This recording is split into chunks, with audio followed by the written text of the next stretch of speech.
Nous sommes le 7 juillet 1730 à Saint-Paul sur l'île Bourdon, aujourd'hui appelée La Réunion. Il est environ 17 heures, la chaleur est lourde, la foule est dense. Ce jour-là, un homme va mourir.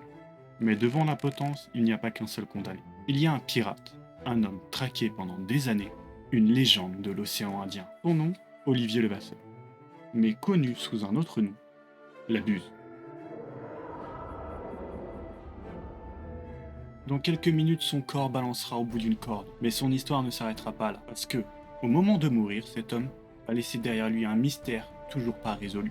Pour comprendre comment cet homme en est arrivé là, il faut remonter bien avant la mer, bien avant le pirate, et bien avant l'impotent. Calais, 1695. Une ville tournée vers la mer, c'est ici qu'un enfant naît, Olivier Levasseur. Son enfance a été marquée par l'absence de son père. Marin, corsaire, et mort bien avant sa naissance. Olivier grandit sans figure paternelle, dans une ville où la guerre et la mer font partie de son quotidien. À la fin du XVIIe siècle, la France s'est engagée dans de nombreux conflits maritimes. Les ports comme Calais vivent au rythme des canons. Pour Olivier, grandir ici, c'est apprendre très tôt que la mer nourrit, mais aussi qu'elle tue. Vers les années 1710, dans un contexte de guerre maritime, Olivier Levasseur s'engage comme corsaire. Au début du XVIIIe siècle, l'Europe est en guerre, une guerre qui ne se joue pas seulement sur les champs de bataille, mais aussi sur les mers. La France affronte plusieurs puissances européennes, dont l'Angleterre. Les routes commerciales deviennent des cibles et les navires marchands des proies. Pour mener cette guerre maritime, le royaume ne compte pas uniquement sur ses marins, il s'appuie aussi sur des hommes, comme Olivier Levasseur. Des hommes qui ne sont pas des pirates, ce sont des corsaires. Un corsaire est un civil autorisé par l'État à attaquer les bateaux ennemis. Ils agissent légalement, les prises sont reconnues et une partie du butin reviennent au royaume. Olivier embarque donc sous le pavillon français. À bord, il apprend vite manœuvrer sous le feu, charger les canons, aborder des navires. La mer devient un champ de bataille. À cette époque, une dizaine de corsaires sillonnent les mers. Leur combat est nombreux et violent. Les archives ne permettent pas de retracer les combats précis auxquels Olivier Levasseur a participé. Comme beaucoup de corsaires à l'époque, ces actions se perdent dans la masse des affrontements anonymes et des guerres maritimes de l'époque. En 1714, la guerre s'achève en Europe. Les traités sont signés, les canons se taisent, pour les royaumes, c'est la paix. Mais pour les corsaires, c'est une autre histoire. Du jour au lendemain, leurs lettres de marque ne valent plus rien. La loi les abandonne, les navires sont désamarrés, les équipages licenciés, des centaines de marins se retrouvent sans travail. Olivier Levasseur fait partie de ces hommes. Revenir sur Terre n'est pas une option. Les ports sont saturés, les emplois sont rares, et la misère guette. Alors certains choisissent une autre voie. Une voie interdite, sans pavillon, sans loi. Ils deviennent des pirates.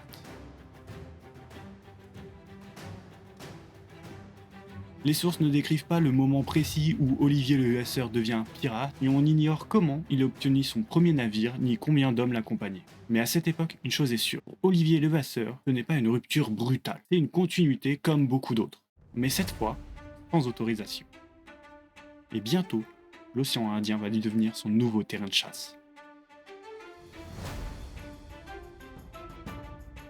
Au début du XVIIIe siècle, l'océan Indien est une des régions les plus riches du monde. Épices, or, soie et pierres précieuses. Les navires marchands parfois mal protégés restent dangereux pour un équipage isolé, et pour les convois les plus riches, eux, sont souvent lourdement armés. Les risques sont élevés et les pertes souvent mortelles. Pour un pirate, c'est le terroir idéal. Loin des grandes marines européennes, loin de la justice des rois et au cœur des routes commerciales. Olivier Levasseur quitte l'Atlantique, contourne l'Afrique et atteint l'océan Indien.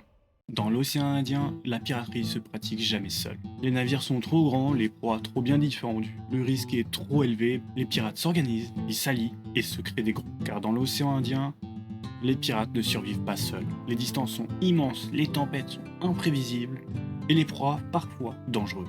Y attaquer, il faut des hommes, des armes, des alliés. C'est dans ce contexte qu'Olivier Levasseur croise la route d'un autre pirate, John Taylor. Taylor est déjà un capitaine reconnu, expérimenté, respecté et redouté. Levasseur, lui, n'est pas encore une légende, mais il s'impose rapidement. Les deux hommes se comprennent, mêmes ambitions. Ils forment donc une alliance. Leurs équipages combinés comptent plusieurs centaines d'hommes, une force suffisante pour s'attaquer aux plus grosses proies. Et bientôt, une occasion unique va se présenter. En avril 1721. Au large de l'île Bourdon et de Madagascar, un convoi traverse l'océan Indien, l'un des plus grands trésors jamais transportés par les mers. Ce navire s'appelle Nossa Sendara... Google, s'il te plaît. Nossa Senhora do Cabo. Notre-Dame du Cap. Ouais, parce que là, je parle pas portugais. Un vaisseau portugais d'une importance capitale. À son bord, le vice-roi du Portugal et l'archevêque de Goa. Et surtout, un trésor exceptionnel. Une cible idéale pour des pirates expérimentés.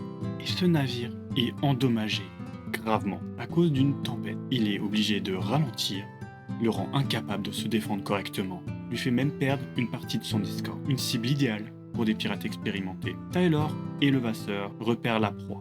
Ils attaquent ensemble. Le combat est bref. Les Portugais n'ont pas le choix. Le trésor capturé est colossal. Diamants, lingots d'or, objets religieux sertis de pierres précieuses, chaque pirate reçoit une partie suffisante pour être riche jusqu'à la fin de ses jours. Pour Olivier Levasseur, le jour marque un tournant. Son nom circule, sa réputation explose. La Buse est née. Mais dans l'océan Indien, la richesse attire toujours l'attention. Et plus un pirate devient célèbre, plus il devient une cible. La traque commence. Dans l'océan Indien, les puissances européennes ne peuvent plus ignorer Olivier Levasseur, dit la Buse.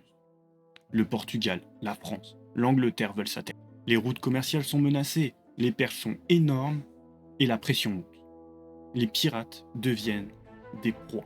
Les marines renforcent leurs patrouilles, les ports ferment, les refuges se raréfient. Pour survivre, Olivier Levasseur doit bouger, toujours. Mais il se cache sur les îles de Madagascar, car il y a des ports clandestins. Mais l'étau se resserre, les alliances se brisent, les équipages se dispersent, certains pirates sont capturés, d'autres exécutés. John Tyler disparaît peu après des archives. Olivier Levasseur, lui, continue. Les années passent, la fortune diminue, la fatigue s'installe. La Buse n'est plus seulement un pirate, il est un homme traqué, épuisé. En 1730, il tente un dernier pari. Il se rapproche de l'île Bourdon, une île française, une terre qu'il croit sûre. C'est une grave erreur. Il est reconnu, arrêté, enchaîné.